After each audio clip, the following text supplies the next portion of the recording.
नमस्कार दोस्तों, मैं doctor Mayank Singh Shri Ram electro homeopathy में। आज हम चर्चा करेंगे जो मोस्टली सभी को ये डिसीज़ बहुत लोगों में खान पीन की वजह से हो ही जाती है। आपने टाइटल देख ही लिया होगा ऊपर कि हम किस विषय पर चर्चा करने वाले हैं। ये वीडियो है इलेक्ट्रो होम्योपैथी में वो मेडिसिन्स जो पाइल्स में यूज होती है। अब पाइल्स कितने प्रकार की होती है? पाइल्स में आपको किसी को खूनी बवासीर हो सकती है, जिसको पाइल्स को हिंदी में बवासीर भी कहते हैं। ब्लीडिंग पाइल्स भी हो सकती है, नॉन ब्लीडिंग पाइल्स भी हो सकती है, जिसमें आदमी नॉन ब्लीडिंग पाइल्स में जिसे हिंदी में कहते हैं बादी बवासीर, जिसमें आपको छोटे छोटे मस्से हो जाते हैं और वो फूट नहीं पाते और बहुत दर्द करते हैं। तो ये तो बादी बवासीर हो गई। और एक होती है खूनी बवासीर, ब्लीडिंग पाइल्स में क्या होता है?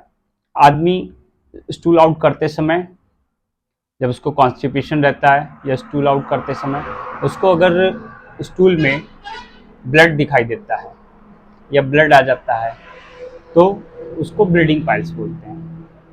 अब किसी किसी को इसमें बहुत पेनफुल भी होता है, तो उन सब सिम्टम, पेट साफ ना होना, पेन होना, स्वेलिंग होना, ठीक है। और तो मोस्टली इन सब में सबसे पहले तो हम देखेंगे ये क्यों हो रहा है। ये चीज़ें आदमी का जो लाइफ स्टाइल है आजकल, सभी चीज़ों में खाना पीना उसका हाइब्रिड ही है। मोस्टली सही से खाना पीना उसका नहीं हो पाता या ज़िंदगी की भाग दौड़ के कारण नहीं हो पाता नॉर्मल तरीके से। तो इसमें जो हमारे आर्गन्स इफेक्टेड होते हैं वो आपका लीवर इफेक्टेड हो जाता है और प्लस इंटेस्टाइनल। अगर ये दोनों सही से काम नहीं कर रहे हैं तो सबसे पहला सिम्टम तो आएगा आपको गैस्ट्राइटिस का, जीआईडी की प्रॉब्लम हो जाएगी आपको, ऑस्टियोफेगस बर्निंग की प्रॉब्लम हो जाएगी, गले में जलन उलन होने लगेगी। ये सब प्राइमरी लक्षण है। आपको गले में जलन होगी, कुछ भी खाओगे मुंह में कड़वा कड़वा पानी बनेगा, सुबह बाइल जूस सिक्रीशन ज़्यादा हो जाएगा, है ना, मुंह में कड़वा पानी बना रहेगा, उसकी वजह से दिन भर सुस्ती बनी रहेगी और ठीक से कॉन्स्टिपेशन क्लियर ना होने के कारण भी पूरा दिनचर्या बेकार सी रहेगी। ठीक है। तो पाइल्स क्या है इसके बारे में छोटा सा एक ब्रीफ सा मैं बता दिया हूँ। अब इसमें जो मैंने बताया कि इसमें अब इलेक्ट्रो होम्योपैथी में इसका ट्रीटमेंट क्या है, मेन पॉइंट ये है कि इलेक्ट्रो होम्योपैथी में पाइल्स का ट्रीटमेंट क्या है।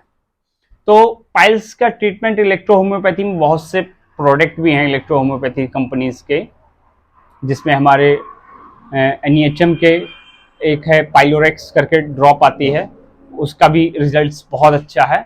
मगर अकेली अगर आप सोचें कि एक पाइलोरेक्स ड्रॉप से ही हम पाइल्स सही कर देंगे तो फिर इतना नहीं हो पाएगा। खाली पेटेंट से ही या किसी एक मेडिसिन से ही हम कोई डिसीज़ को क्योर नहीं कर सकते। मल्टीपल मेडिसिन चलती हैं, क्योंकि कोई भी डिसीज़ है तो वो मल्टीपल फंक्शन डिसबैलेंस होने के कारण, मेटाबॉलिज्म डिसऑर्डर के कारण आपकी बॉडी में इंटर हुआ है।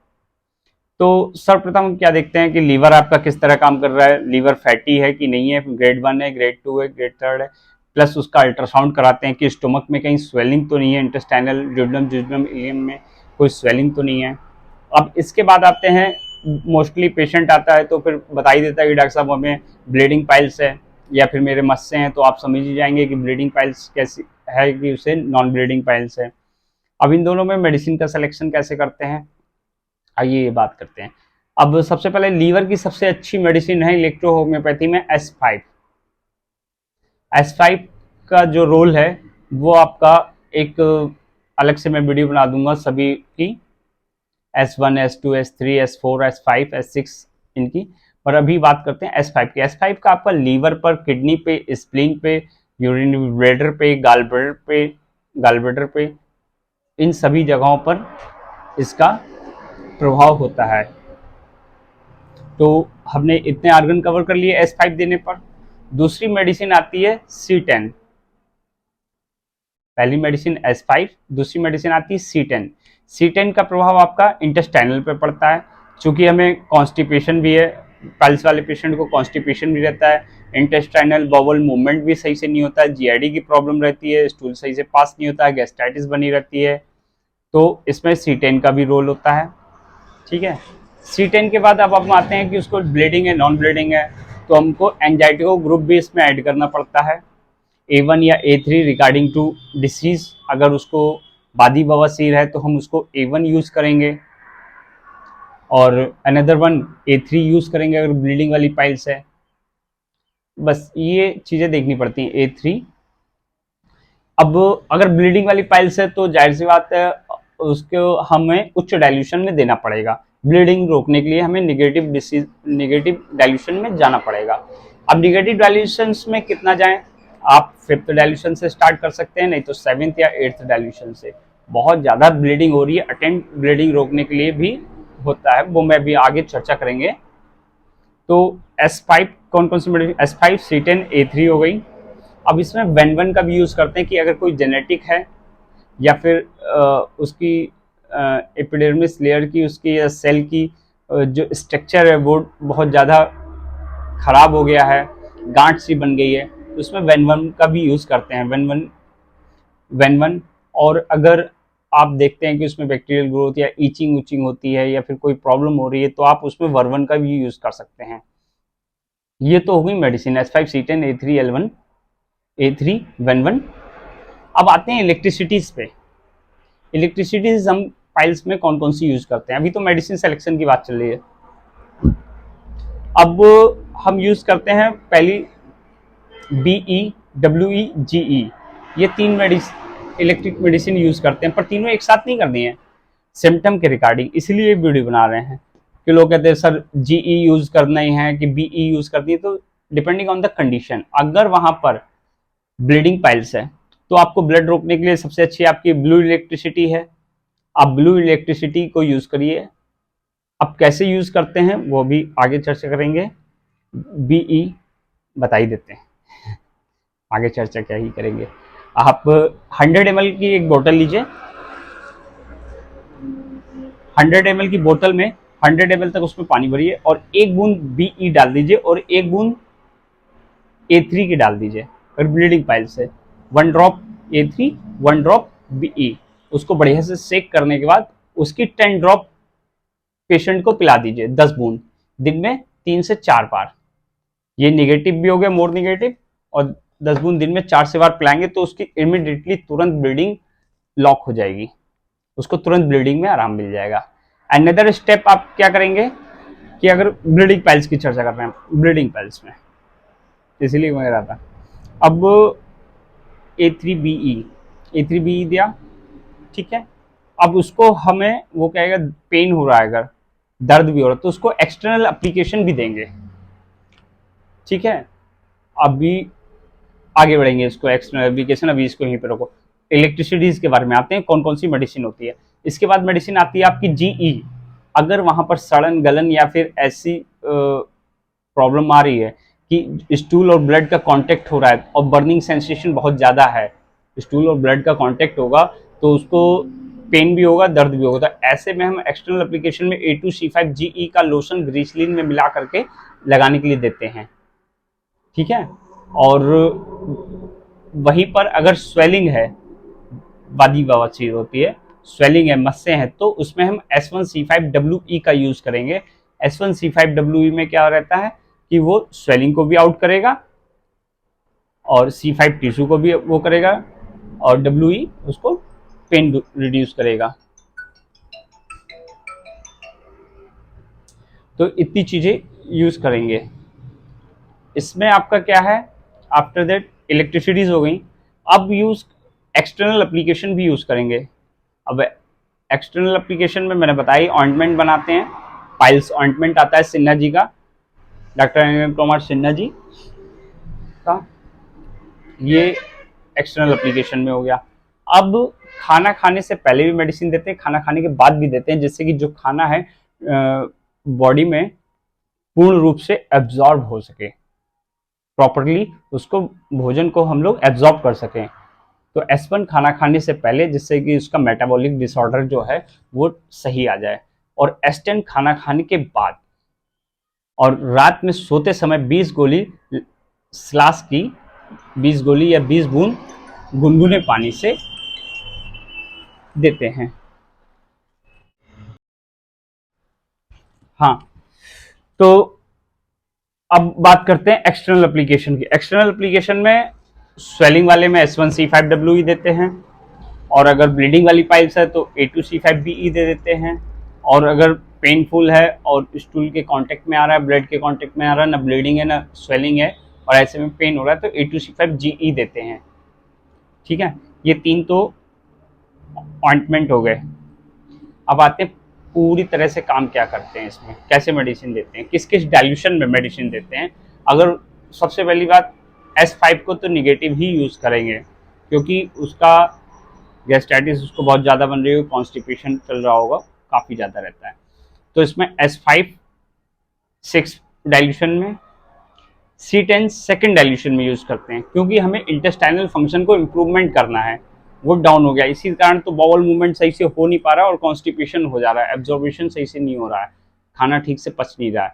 तो C10 को सेकेंड डाइल्यूशन में रखते हैं, और A3 को डिपेंडिंग ऑन द कंडीशन की, उसका A3 या A1 को डिपेंडिंग ऑन द कंडीशन की, उसको स्वेलिंग कितनी ज़्यादा है और ब्लीडिंग कितनी ज़्यादा है, क्योंकि अगर A3 को हम फर्स्ट या सेकेंड या थर्ड डाइल्यूशन में देते हैं तो ये एंजाइटो ग्रुप ब्लड सर्कुलेशन को भी इम्पैक्ट करता है, प्रभाव डालता है, जिसके कारण हमें सर्कुलेशन को डाउन रखना पड़ेगा।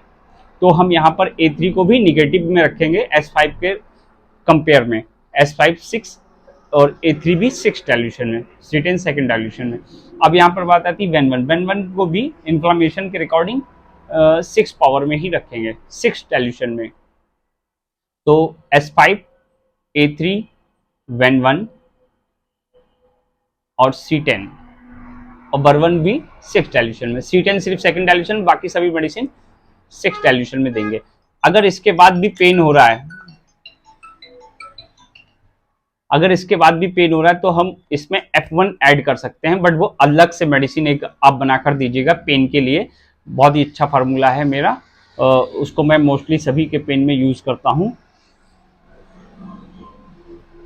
S5A1F1 सेकेंड डाइल्यूशन में 15 ml में या 30 ml में बना लीजिए, 30 ml में 6 ड्रॉप सभी मेडिसिन का, S5 का 6 ड्रॉप 30 ml में, और उसी 23 ml में 30 ml की सीसी लीजिए, यहाँ तक वाटर भरिए, उसमें 6 बूंद S5 की, 6 बूंद A1 की, 6 बूंद F1 की, ये डाल दीजिए, उसको 5-5 बूंद पीने के लिए दे दीजिए। उसका दर्द एकदम से दूर हो जाएगा गारंटी के साथ। उसको दर्द में तुरंत ही उसके एसिड सिक्रेशन को और ब्लड सिक्रेशन को, सीएनएस सिस्टम को, जो कि सेंसरी नर्व उसकी एकदम से सेंसिटिव हो जाती हैं, उनको तुरंत डाउन करेगा, और पेशेंट को पेन में रिलीफ मिल जाएगा। ये चीज होगी। अब इसके बाद ये तो ये हो गया। अब एक्सटर्नल एप्लीकेशन उसको लगाने के लिए दें। ब्लीडिंग है तो A3BE दें, और नॉन ब्लीडिंग है तो S1C5WE दें लगाने के लिए, और अगर जैसा भी पेन हो रहा है तो ऐसे में A2C5GE लगाने के लिए दें।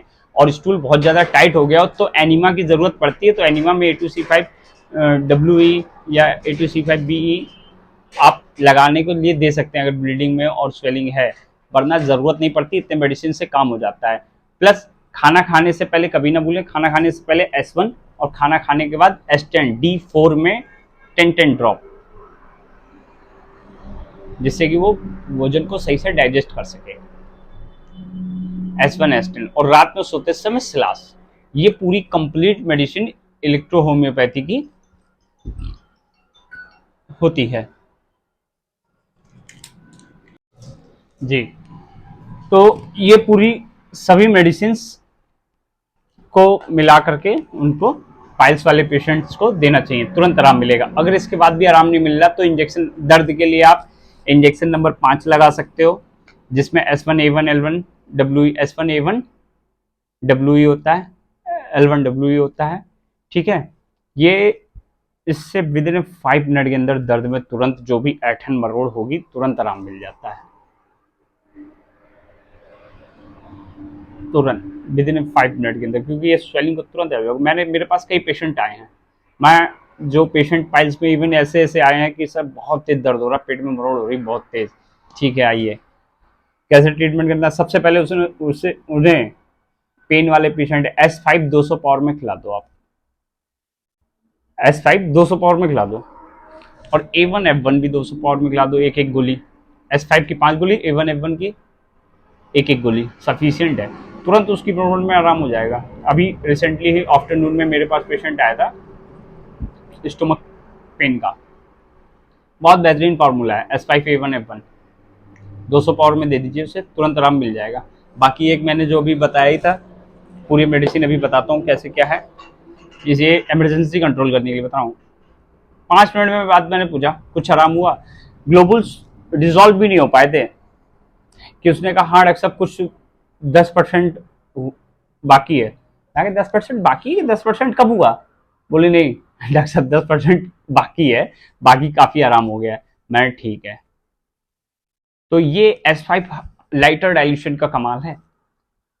S5 जितना लाइटर देंगे, क्यों? क्योंकि पॉइजन जो पेन हो रहा है किस कारण हो रहा है, कि एसिडिक के कारण, जो आपके स्टूल में और ब्लड के कांटेक्ट में आ रहा है, प्लस आपको जो लीवर सही काम नहीं कर पा रहा है, लीवर के कारण जो एसिड बन रहा है वो आंतों में जाकर के घाव पैदा कर रहा है, वो आंतों में ब्लड के कांटेक्ट में आ रहा है।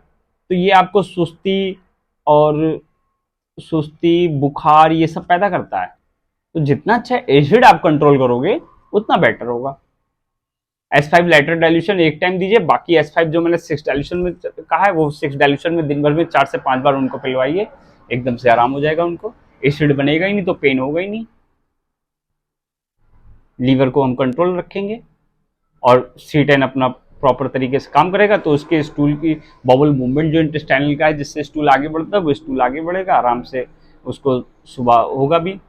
उसके बाद भी अगर आपको रिजल्ट्स कम मिल रहे हैं तो आप स्लास जो रात में 20 बूंद देना है वो दिन में भी 20 बूंद दे सकते हैं, प्लस उसमें वर्वन को ऐड कर सकते हैं, वर्वन वाई ई ऐड करके उसको रात में पिला सकते हैं अगर बहुत ज़्यादा कॉन्स्टिपेशन। तो अनदर वन खाली स्लास ही सफिशियंट है उसके लिए, कॉन्स्टिपेशन के लिए स्लास ही सफिशियंट है। रात में 20 बूंद स्लास दे दीजिए, आधे कप गुनगुने पानी से या दूध में डाल करके पीने के लिए, सफिशियंट है, इससे कोई दिक्कत नहीं है। और अगर इसके बाद भी मतलब बहुत ज़्यादा क्रोनिक केस है, तब भी डॉक्टर साहब 3 दिन देखिए पहले, एकदम से हार्ड मेडिसिन या बहुत ही लाइटर डाइल्यूशन या बहुत ही पॉजिटिव डाइल्यूशन उसको कभी मत दीजिए, न्यूट्रल पे रखिए पहले पेशेंट को, 2 दिन देखिए कि उसकी बॉडी की कैपेसिटी क्या कह रही है।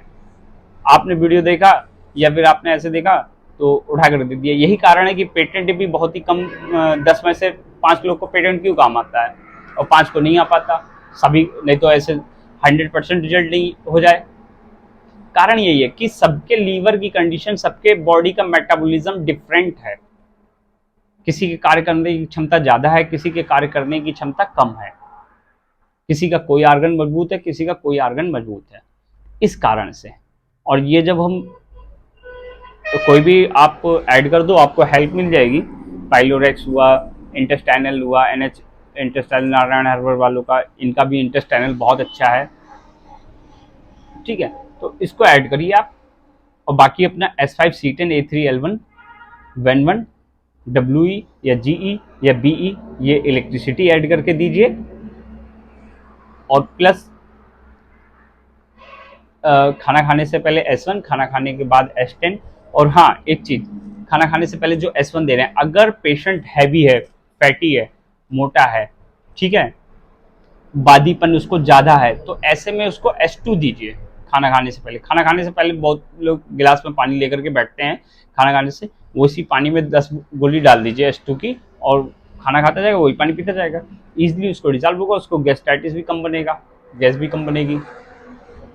और खाने खाने के 5 मिनट बाद S10 की 5 से 10 गोलियां चूस ले D4 की। अगर ऐसे करते हैं तो 3 दिन के अंदर पेशेंट को आप पूरा पूरा 90% तक, 100% तक रिजल्ट दे सकते हैं। और कंटिन्यूस उसको 3 से 6 महीने तक का कहिए कि 3 से 6 महीने तक वो करे, तो उसको डेफिनेटली आराम मिले। मेरे पास तो एक पेशेंट आया था, उसको फीसर भी था और भी प्रॉब्लम्स थी, है ना, तो उसको एक पेशेंट ने 2 साल तक दवा करनी पड़ी थी। ऐसा नहीं कि 3 से 6 महीने का कोर्स होता आप क्योंकि बहुत से लोग पूछ लेते हैं सर कोर्स बताइए। अरे कोर्स कैसे बता दे, कोर्स कोई लिखित थोड़ी है कि आपकी बॉडी उतना ही काम करेगी कि आपकी बॉडी की कैपेसिटी कितनी है, सबकी इम्यूनिटी अलग अलग है, सबका मेटाबॉलिज्म अलग अलग है सर। तो किसी को भी हम मेडिकल लाइन में ये नहीं कह सकते नहीं आप 3 महीने के अंदर अच्छे हो जाओगे, 6 महीने के अंदर अच्छे हो जाओगे, मैं तो कभी नहीं कहता। हाँ सर टाइम लगेगा, ये गारंटी है कि अच्छे हो जाओगे, आपको फर्क जरूर मिलेगा। आप आए हो 5 मिनट में बैठो, 5 मिनट के अंदर दवा काम करना स्टार्ट कर देती है, रिलीफ मिलेगा आपको। अब ये को 5 मिनट में क्या सही हो जाएंगे? 5 मिनट सही जादू थोड़ी हो रहा है सर, मेडिसिन है, प्लांट हर्बल बेस्ड मेडिसिन है। एलोपैथी भी नहीं है कि हमने डाइक्लोफिनेक का इंजेक्शन लगाया बस दर्द चला गया, 4-6 घंटे तक दर्द ही नहीं होगा, ऐसा नहीं है। S5 200 पावर में हम देते हैं, विद इन 5 मिनट के बाद फिर से दर्द हो जाता है, जिसको बहुत क्रोनिक कंडीशन में होता है, तो वो कहता है सर फिर 5 मिनट में दर्द होने लगा। कोई बात नहीं, आप एक एक ग्लोबुल्स थोड़ी थोड़ी देर में चूसते रहिए, तो उससे जो उसका एसिडिक नेचर है तो वो थोड़ा और कम होता चला जाएगा धीरे धीरे, तो उसको रिलीफ शाम तक में बहुत अच्छा रिलीफ मिल जाएगा। और ग्लोबुल्स और डाइल्यूशन में दोनों में बहुत थोड़ा बहुत अंतर रहता है। ग्लोबुल्स क्या है, सलाइवा में डिजॉल्व होकर के तुरंत आपकी बॉडी पे इफेक्ट डालता है किसी भी चीज पे, और डाइल्यूशन क्या है, वो जब आप पिएंगे डालेंगे पिएंगे तो वो स्टोमक में जाएगा, फिर पूरे बॉडी में डिस्ट्रीब्यूट होगा। वो थोड़ा सा टाइम टेकिंग प्रोसेस ले लेता है, पर वो आप साल 2 साल तक भी उस दवा को चलाते रहेंगे तो कोई दिक्कत नहीं है। पर ग्लोबुल्स को कंटिन्यूस नहीं चलाना चाहिए, विद 10 दिन 15 दिन इतना चलाएं बस सफिशियंट है। नहीं तो इसके बाद फिर आप देखिए ना कि क्यों नहीं सही हो रहा, उसका रीजन ढूंढिए। इस तरह से आप पाइल्स को सही कर सकते हैं। ये मेरे दोस्त जिन्होंने पाइल्स की वीडियो मांगी थी उनके लिए काफ़ी हेल्पफुल रहेगा। और इसके बाद भी अगर आपको स्टोमक से रिलेटेड कोई भी प्रॉब्लम आ रही है तो आप कांटेक्ट कर सकते हो, नंबर दिया गया है बाकायदा, उस पर कॉल करके आप ले सकते हो। और पाइल्स में मुझे नहीं लगता कुछ बताने लायक बच्चा है, अगर होगा भी तो मैं आगे बताऊंगा उसमें। और मेरे पास जितने भी पेशेंट आए हैं उनको मैंने इसी तरह से ट्रीट किया है, ये मेरा खुद का स्वयं का नॉलेज था जो मैंने आप लोग के साथ शेयर किया है। कभी कभी हमको S5 के हायर डाइल्यूशन में और लाइटर डाइल्यूशन में मतलब 6, 7, 8, 9 तक भी जाना पड़ जाता है, तो डिपेंडिंग ऑन द लीवर की कंडीशन होती है। और हाँ, एक्सटर्नल एप्लीकेशन में एक चीज़ तो मैं बोल ही रहा था, लीवर ऑइंटमेंट या लीवर कंप्रेस। स्टूल का तो हमने बता दिया था कि एनएस पॉइंट पे क्या लगाना है, S1C5WE, A2C5GE, A2C5BE bleeding condition पे लगानी है। मगर उस कंडीशन में क्या करते हैं, और आपको एक कंटिन्यूस वो तो जरूर देना पड़ेगा, F2C5WE का लीवर कंप्रेस या फिर लीवर ऑइंटमेंट 24 नंबर पे यहाँ पर पेट पर लगा। अगर उसका पेट छू करके देखें, अगर पेट बहुत ज़्यादा टाइट है तो आप पूरे पेट पर भी लगवा सकते हैं, नदर वन यहाँ पर लगवाएंगे काफ़ी अच्छे रिजल्ट्स मिलेंगे, क्योंकि लीवर सही काम करेगा तो ऑलरेडी आपका सारे ऑर्गन सही से काम करेंगे। बस, थैंक यू।